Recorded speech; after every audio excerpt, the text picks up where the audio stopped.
Mesdames et messieurs, bienvenue sur la Liberté Télévision. Aujourd'hui, nous allons débattre au niveau de la situation du Niger. Sur notre plateau d'aujourd'hui, nous avons deux grands invités. Nous allons vous présenter M. Almami Samouri Touré. M. Touré, bonjour. Bonjour Ahmed. À ma gauche, vous avez M. Amadou Maïga. M. Maïga, bonjour. Comment allez-vous? Très bien. Vous êtes prêt? Oui, bien sûr. La situation du Niger. Le Niger s'étend vers une transition et un dialogue national. Le président Mohamed Bazoum, président légitime jusqu'à présent, pas déçu de ses fonctions. L'homme fort du Niger, M. Abdourahmane Tchani, lors de son discours à la nation, propose une transition et un dialogue national. M. Samouri Touré, que pensez-vous de ça? Bon, moi je pense que c'est le processus normal. Hein. À partir du moment où les militaires ont pris le pouvoir, ils doivent s'engager. Les raisons pour lesquelles ils ont fait le coup d'État, ils doivent s'engager dans un délai, c'est de donner un délai dans lequel ils vont résoudre les problèmes, en tout cas essentiels, qui sont là, en faisant une proposition à partir de laquelle on sait quand est-ce que la transition va prendre fin et que le pouvoir redevient maintenant un pouvoir normal.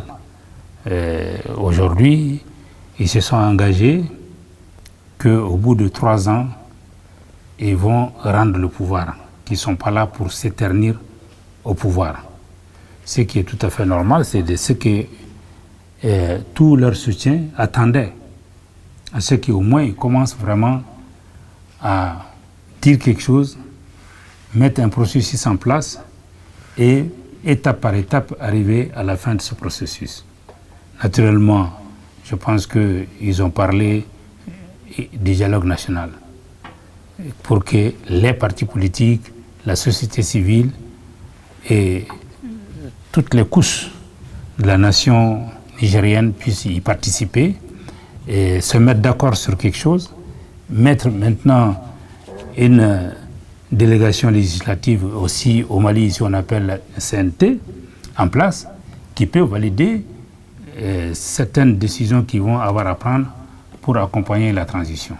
Moi, je trouve que c'est quelque chose qui était attendu, ils l'ont dit, ça c'est un début d'espoir, et je pense que ça c'est couper l'herbe sous les pieds des gens de la CEDEAO, et la CEDEAO vraiment n'a plus rien à dire aux Nigériens au jour d'aujourd'hui, vu ce que la démonstration de la jeunesse et hier et avant-hier, qui ont montré leur volonté de mourir pour leur pays si jamais on tentait de venir s'attaquer à leur pouvoir.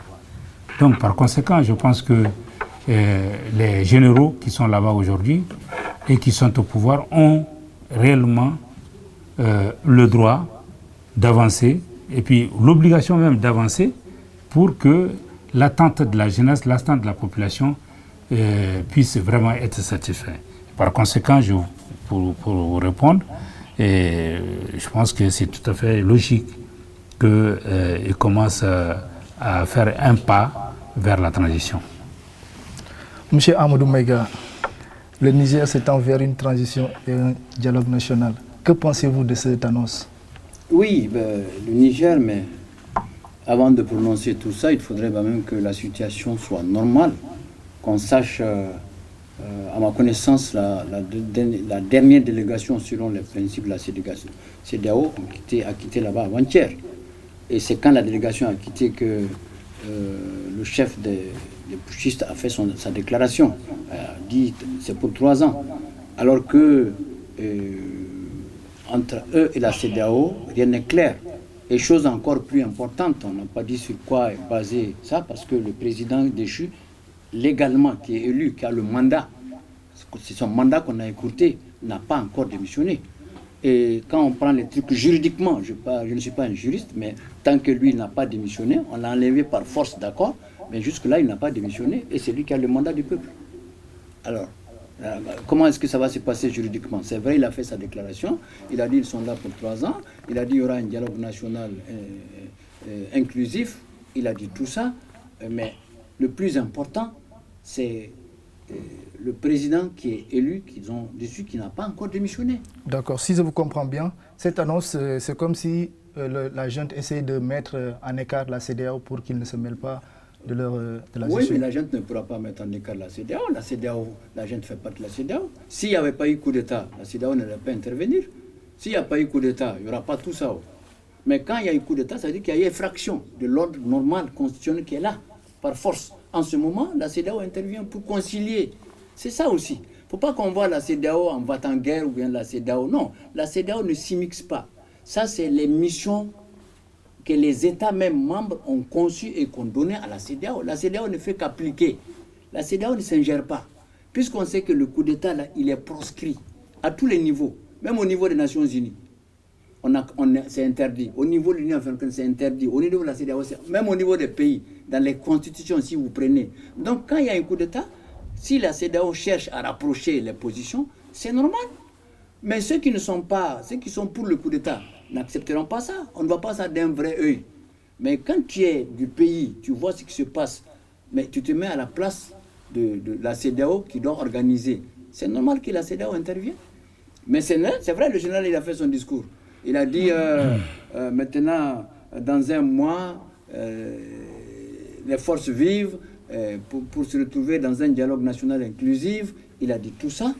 Et puis, il a dit à la CEDEAO, ils ne vont pas venir se promener comme ça, qu'il est descendant de tant, jusqu'à Sonia Liberaska. Tout ça, c'est vrai. Tout ça, mais la CEDEAO ne cherche pas la guerre. La CEDEAO cherche, c'est quand ça ne va pas que la CEDEAO intervient. Et je crois que la dernière mission de la CEDEAO, c'est l'autre jour. Depuis l'autre jour, il y a un mutisme, on n'entend rien, on n'écoute rien. Monsieur Almami Samoï Touré, monsieur Maïga disait que la CEDEAO ne s'ingère pas, alors que leur force est jusqu'à présent en attente pour attaquer le Niger. Bon, moi je pense que la conclusion de tout ça, la CEDEAO n'a pas les moyens de sa politique. Ils disent des choses, parce que c'est une sorte de va-t-en-guerre. Et c'est une question d'intérêt, le Niger, en réalité. Ceux qui sont derrière la CEDEAO savent que si la mission des militaires réussit, ça sera la fin de l'exploitation, de l'esclavage, du vol de nos biens, de nos ressources. Et là, ils ne peuvent pas cesser, ils ne peuvent pas arrêter. Ils s'appuient sur un certain nombre de pays, qui est la Côte d'Ivoire et le Sénégal surtout, que eux n'ont aucun moyen pour attaquer le Niger. Mettons ça de côté. Le Niger, comme Amadou a eu à dire que ils essayent, qu'ils n'essayent pas d'écarter. Peut-être c'est ta question même, tu dis qu'ils essaient d'écarter la CEDEAO. Mais les militaires n'ont jamais écouté la CEDEAO. Ils n'ont jamais fait allusion à la CEDEAO. Depuis qu'ils sont là, ils ont pris leurs décisions sans tenir compte de tout ce que la CEDEAO a eu à dire. Et tout ce que la CEDEAO a décidé de faire, ils n'ont jamais pu le faire. Donc, moi, je pense que les Nigériens n'ont qu'à aller vraiment à leur travail, les militaires, quand ils sont venus, pour ce qui concerne Bazoum, les militaires, quand ils sont venus au pouvoir, ils ont tout dessous. Hein. Ils ont dissous l'Assemblée nationale, ils ont dissous le gouvernement. Bazoum, c'est du passé, on n'en parle plus, c'est fini. Il faut qu'on aille en avant maintenant pour que les Nigériens puissent réellement, le travail qu'ils font, qui arrive vraiment à avoir le fruit de ça aujourd'hui, que le peuple nigérien puisse vraiment jouir de ça. Et on y prive de tout ça. Et on met des pays, des chefs d'État comme Alassane et Macky Sall pour pouvoir contrecarrer vraiment l'avancée du peuple nigérien. Mais Alassane, je pense que ce qui est sûr, ce qui est clair. Alassane a intervenu hier. Ce qui est clair. Non, il a intervenu hier. Ce qui est clair, aujourd'hui, pour ce qui concerne Bazoum Din, c'est fini. Pour ce qui concerne maintenant le processus pour mettre en marche la transition, là, ils ne seront pas détournés de cette voie-là. Et la CEDEAO, qu'est-ce qu'ils vont faire? Non seulement peut-être les militaires vont céder à libérer Bazoum pour qu'il aille se reposer en France, se soigner comme ils ont l'habitude de le dire. Il va aller se soigner là-bas. Entre-temps, maintenant, ils vont demander à ce que cette transition. Et la transition-là, la CEDEAO a toujours dit ceci, cela. Finalement, ce sont les États. Ça finit par la décision des États, pas la CEDEAO. Le Mali, ce n'est pas la CEDEAO qui a fixé les délais de la transition, c'est le gouvernement malien qui a fait. Le Niger aussi, ils ont annoncé d'avance que ça serait 3 ans et ça va être 3 ans. Il n'y aura même pas de négociation avec la CEDEAO. Moi, je pense qu'ils laissent les gens travailler, aller à leur travail et puis faire face vraiment aux difficultés que le pays a aujourd'hui. Bazoum, là, et c'est fini. Non, c'est pas fini. Oui, M. Maïga. Non, c'est pas fini du tout. Ah bon? Fini. Ah, mais bien sûr, un président qui est élu, quand on fait un coup d'État, c'est pas comme ça que ça finit quand même. Mais, mais attendez. M. Abdourahmane Tiani, lui, il a déjà pris le pouvoir et il a lancé une transition et un dialogue national. Est-ce qu'il a été élu? Comment est-ce que vous appelez ça? Est-ce qu'il a été élu? Alors comment est-ce que c'est lui qui a pris le pouvoir, qui a été élu, qui a le mandat?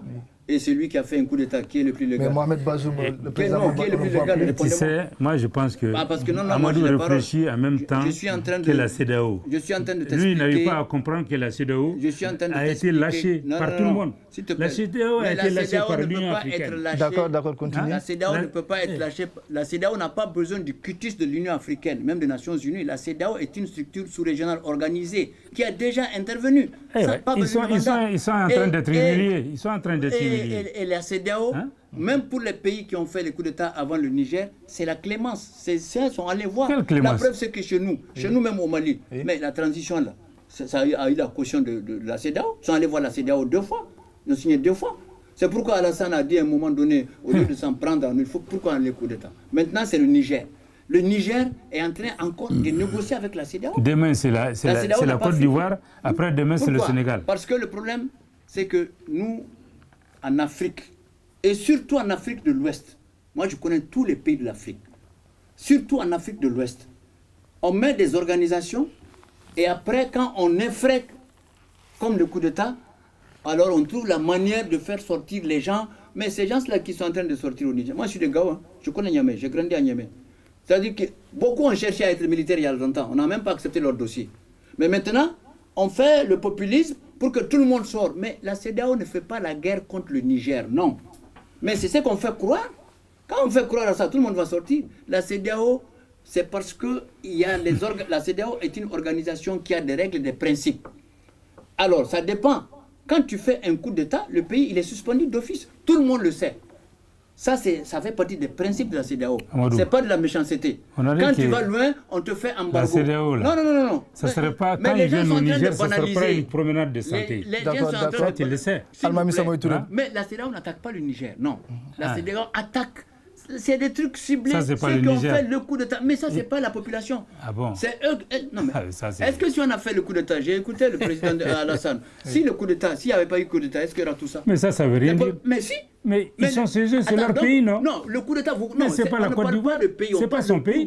Non, on ne parle pas de pays. Non. On parle de CEDEAO. CEDEAO, c'est rien. Non, si. Le Niger a ratifié. Non, c'est rien. Le Niger a ratifié, a signé. C'est une coquille vide. Non, c'est pas une coquille vide. Almami Samoï Touré, pour terminer sur ce sujet. Non, s'il te plaît, on ne peut pas avoir un principe. Les signer, les ratifier et les violer quand on veut. C'est ça le problème. Et on fait croire au peuple qu'on vient attaquer. Mais qui va attaquer le Niger? C'est pas le Bénin, c'est pas la Côte d'Ivoire, c'est pas le Niger, c'est pas le Mali. Non, c'est une organisation qui a des principes et les gens ont signé et ratifié. Le Niger même fait partie des pays qui ont attaqué le Libéria, qui ont attaqué tout comme le Mali. C'est la CEDEAO. Si.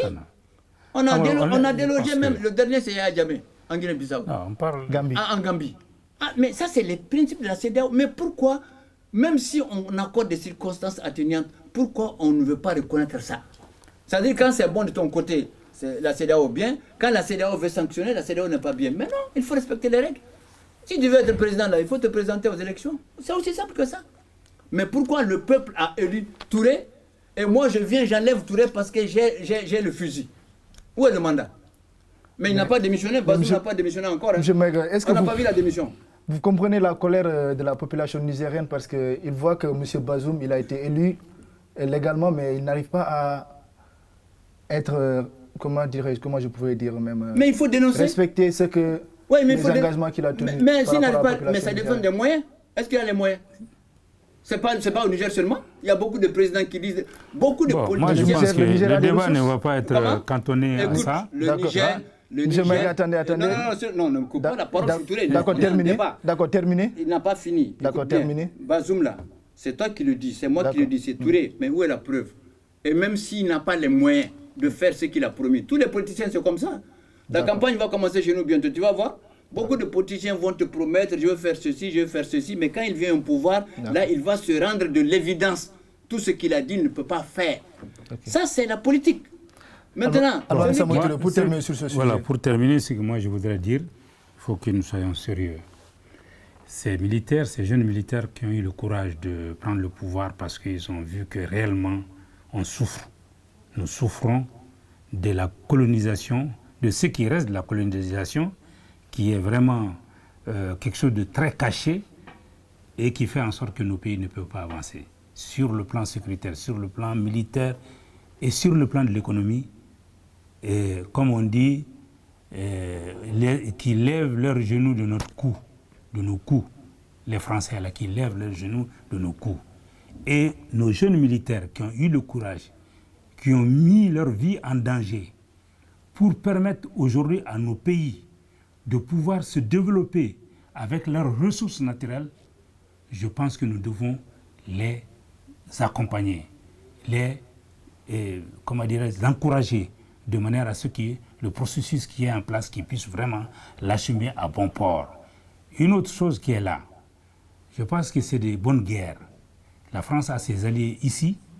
Les patriotes aussi sont là pour aider ces gouvernements-là de manière à ce qu'ils puissent vraiment s'en sortir, que nos peuples puissent vivre de nos richesses naturelles, de nos richesses, de nos cultures, que nos peuples puissent vivre de ça.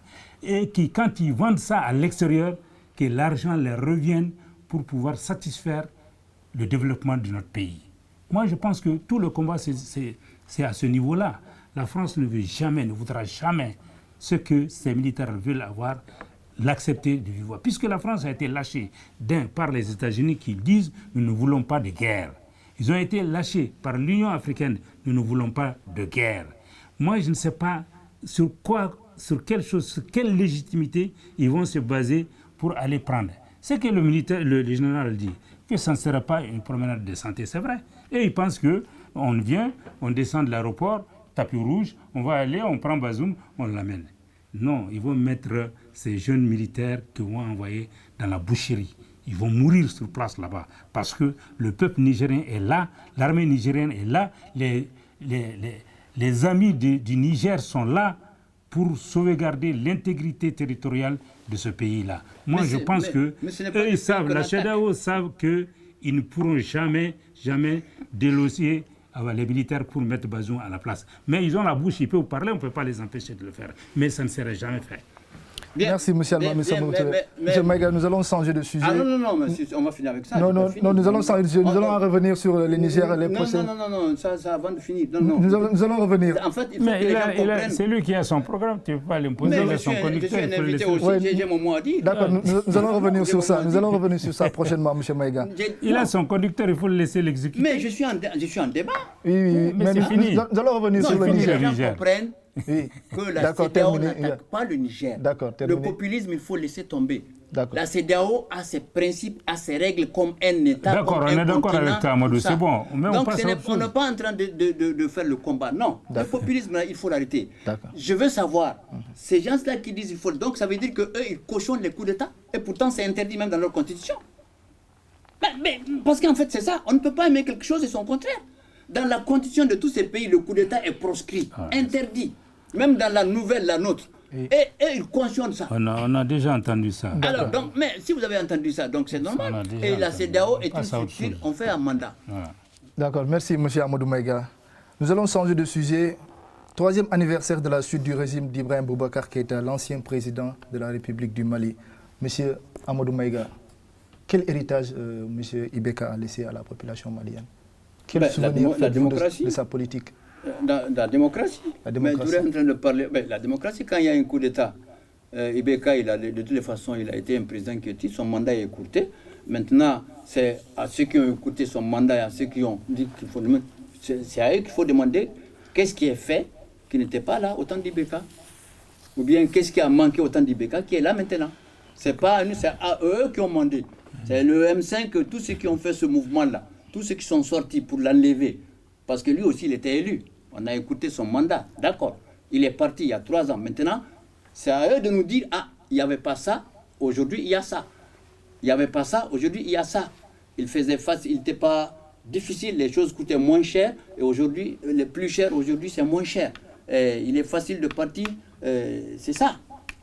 C'est pas à nous de demander, c'est pas Ibeka, c'est fini là. Lui-même il est décédé, puis à son âme. Mais maintenant, le soulèvement populaire qui s'est passé, quand tu veux dire l'héritage d'abord, il faut le soulèvement s'est passé, on a mis fin à son héritage. Maintenant, ce soulèvement, depuis cette date jusqu'à aujourd'hui, c'est ceux qui sont là, qui ont fait ça, c'est à eux qu'il faut demander. C'est à nous tous d'ailleurs, c'est tout le peuple noir. Et la comparaison ne peut se faire que sur le train de vie au quotidien.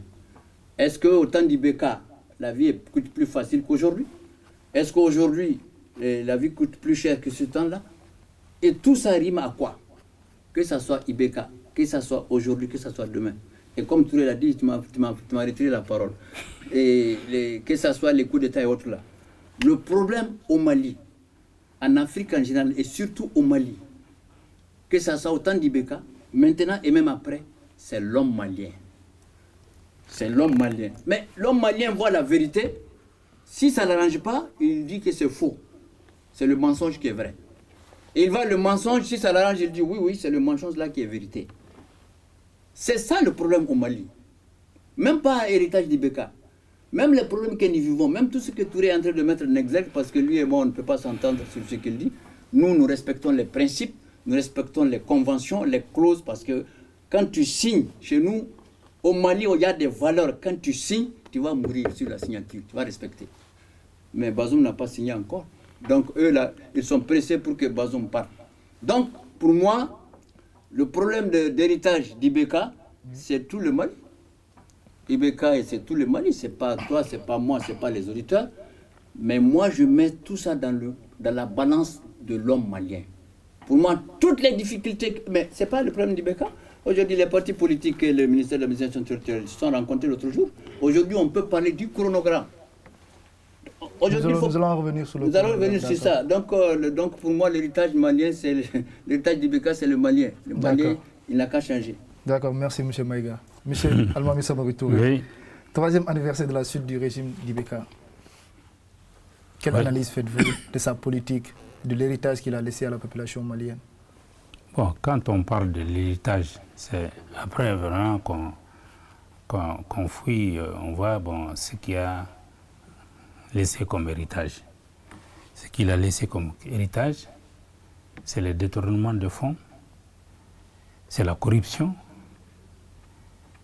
c'est empêcher la jeunesse de manifester pour avoir leurs droits, puisque quand on voit le nombre de fois où il y a eu des manifestations les vendredis où la place de la nation était noire de monde, lui, il ne s'est pas rendu compte que c'est en ce moment-là qu'il doit venir vers le peuple. Il n'est pas venu, il y a eu des morts, et en ce moment-là, notre voyante armée est frappée tous les jours dans leur camp sans qu'ils ne savent d'où vient l'ennemi. Ils n'avaient aucun moyen de savoir où est l'ennemi. Et nos amis qui est censés là, qui est Barkhane, nous aider, donner des informations aux ennemis de notre armée. Et aujourd'hui, c'est différent. Nos camps ne sont pas directement attaqués. C'est parce que les gens avaient dit que voilà, Barkhane va partir, le Mali va devenir quoi, MINUSMA va partir, le Mali va devenir quoi. Barkhane est parti, ils ont dit, bon, nous on part, ça ne sera pas pour longtemps, on va venir. Et ceux qui ont dit ça, ils ont eu tort, parce que le Mali est en place, et les camps qu'ils ont laissés, ça a été occupé. Et je pense que notre armée est en train vraiment de jouer son rôle comme il le faut, et est en train de se battre contre ces djihadistes. Et il n'y a pas que les djihadistes, parce qu'on dit nos ennemis, les djihadistes, c'est ce qu'on dit, mais en réalité, les djihadistes, ils ne sont pas seuls. Les djihadistes n'ont pas les moyens d'acheter des armes, d'acheter des moyens de déplacement, d'avoir des informations. On leur donne ça gratuitement pour nuire à notre pays. Et c'est ça l'héritage de Ibeka qu'on a vu après lui. Et s'il n'y avait pas eu cette situation d'exception qui a amené à mettre fin à son pouvoir, le Mali, on ne pourra jamais se relever. On n'aurait jamais pu se relever si on les avait continués à rester au pouvoir en disant qu'ils sont élus démocratiquement. Quand on est élu démocratiquement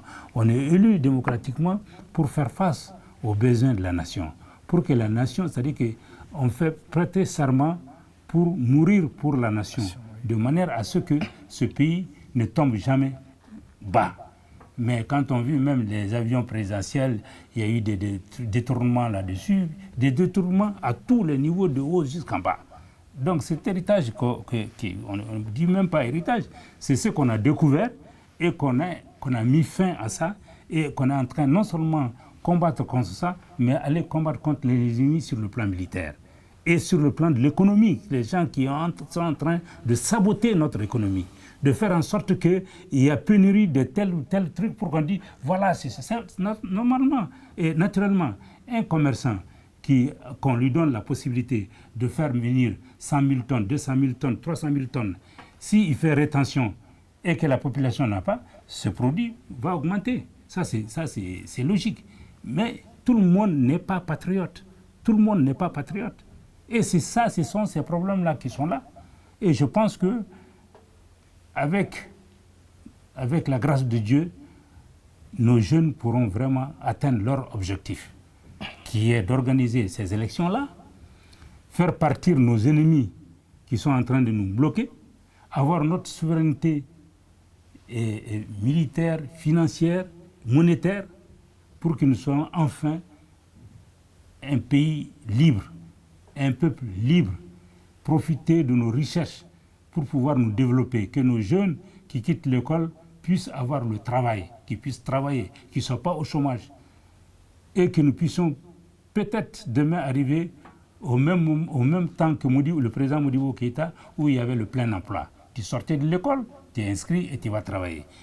On prie le bon Dieu pour que vraiment le combat qui est en train d'être mené aujourd'hui puisse nous amener à ça.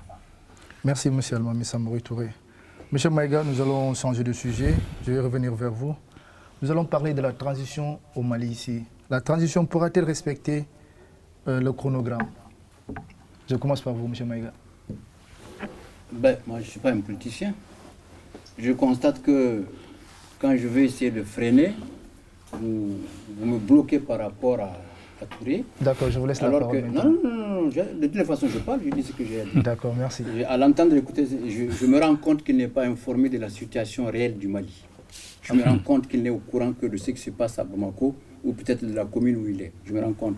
Parce que je sais que depuis avant-hier, il y a un blocus et sur Tombouctou et sur Gao. Et bien sûr, il n'est pas très informé. Ça, c'est sûr. Maintenant, politiquement, oui. Mais la transition, c'est normal, c'est parti, il y a un chronogramme. Je sais que les partis politiques et le ministre de l'administration territoriale, porte-parole du gouvernement, le ministre d'État, ils ont fait une première rencontre. Et je sais que sur les 294 partis, je crois, si je ne me trompe pas, je cherche, je veux savoir, sur les 291 partis, il n'y a que 3 partis qui étaient là. Enfin, il y a fait 81 partis qui étaient là à cette rencontre. Et aujourd'hui, dans les dispositions de pouvoir reprogrammer, voir comment s'organiser pour faire le reste des élections dans le temps qui nous reste là, c'est normal que les partis politiques et l'administration territoriale se retrouvent, parce que les élections, c'est quand même les partis politiques. S'il n'y a pas de partis politiques, il n'y a pas d'élection. Alors, sur les 81 partis qui ont répondu, qui sont allés à la rencontre de l'appel du ministère de l'administration territoriale, il y a eu des propositions. Il y en a qui ont dit il faut respecter le chronogramme il a été adopté par le gouvernement. Il y en a qui ont dit non, il faut prolonger la transition de 3 à 18 mois. Il y en a qui ont dit non, il faut attendre jusqu'à ce qu'il y ait la sécurité totale pour faire les élections. Il y en a qui ont dit il faut faire de 3 à 18 mois. Cette proposition a eu 15 points, parce qu'on vote. La première proposition, la 3 à 18 mois, là, a eu 15 points. La deuxième proposition qui dit qu'il faut respecter et le chronogramme tel qu'il a été adopté par le gouvernement a eu 14 points. Donc les autres ont 12, 10. Bref, les partis politiques, il y en a qui ont dit, par exemple, comme la CODEM, qui a dit dans sa déclaration, quand la transition partait adopter